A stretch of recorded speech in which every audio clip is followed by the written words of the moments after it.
It seems that the concept of consciousness has always been a hot topic, and with the development of advanced technologies in recent years, several scientists have sought to more clearly explain and explore the realm of human consciousness.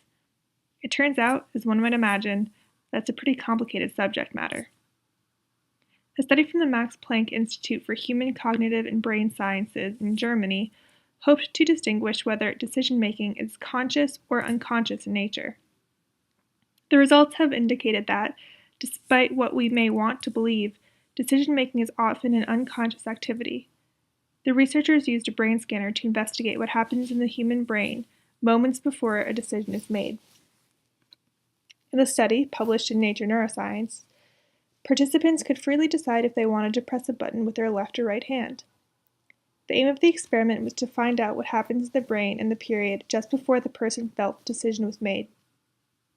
The researchers found that it was possible to predict from brain signals which option participants would take up to 7 seconds before they consciously made their decision. Micro-patterns of activity in the frontopolar cortex were predicative of the choices and even before participants consciously knew which option they were going to choose. Over 2 decades ago, the American neuroscientist Benjamin Libet found a brain signal that occurred a fraction of a second before a conscious decision. Libet's experiments were highly controversial because they suggested that the brain prepares decisions unconsciously. This sparked an ongoing debate about the notion of free will. This present study does not rule out free will.